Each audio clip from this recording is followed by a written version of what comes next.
Саламатсыздарбы, назарыңыздарда эл аралык жаңылыктар, студияда Мадина Айдарова.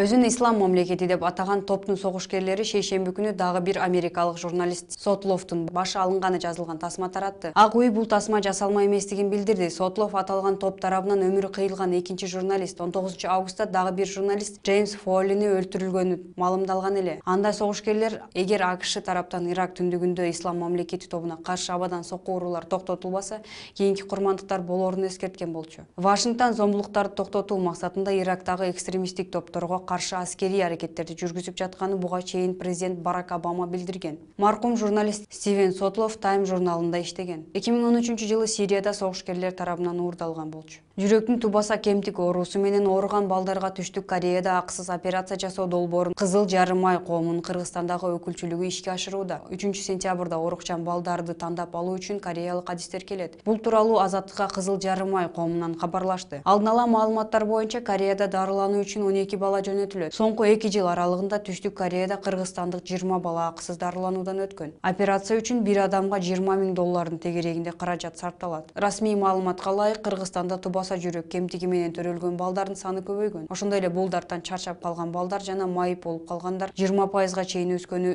өткөн жылкы отчеттордо айтылган. Иракта аскерде жоголгон жоокерлердин туугандары парламент имаратында отуруп митинг өткөрүүдө. Алар жоголгон аскерлер жөнүндө маалымат берүүнү талап кылышууда. Азаттык радиосунун кабарчысынын билдиришинче, депутаттар алардын арызын укмак болгондон кийин алар кафени калтырып залга өтүштү.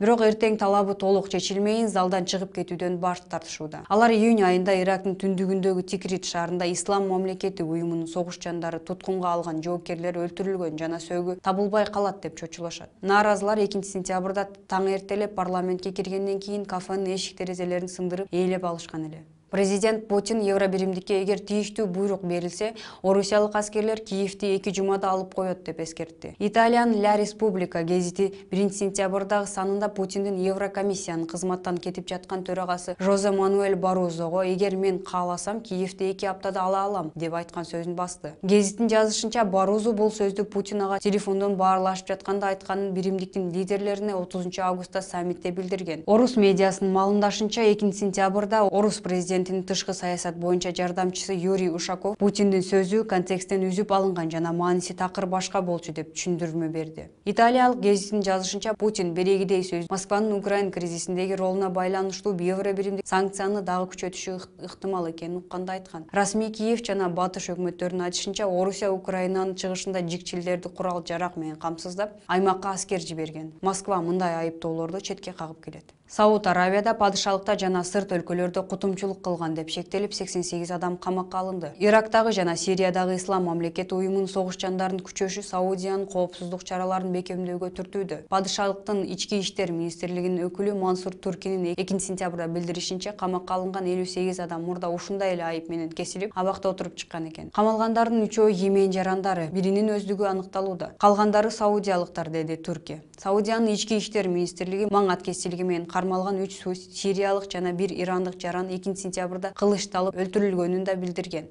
Римдеги Олимпиадалык стадиондо диндер арасында кайрымдуулук футбол турнири өттү. Мелдеште Рим папасы менен экс-футболчу Хавьер Санеттинин курама командалары беттешти. Рим папасынын командасында ар кандай диндин өкүлдөрү ойношту. Оюн алдында Франциск папасы оюнчулардын баарын Ватиканга чакырган. Турнирдин жылдызы 53 жаштагы Марадона болду. 6-3 эсеби менен экс-футболчунун курама командасы жеңишке жетишти. Оюнга башка да атактуу футбол жылдыздары катышкан. Алар Симеоне, Иван Замарона, Буфон, Андреа Пирло, Андрей Шевченко жана башкалар. Рим папасы өзү турнирге катышкан жок, бирок оюн алдында анын футболчуларга жана көрүүчүлөргө видео кайрылуусу көрсөтүлгөн. Мына ушуну менен бүгүнкү жаңылыктар топтому аягына жетти. Саламатта калыңыздар.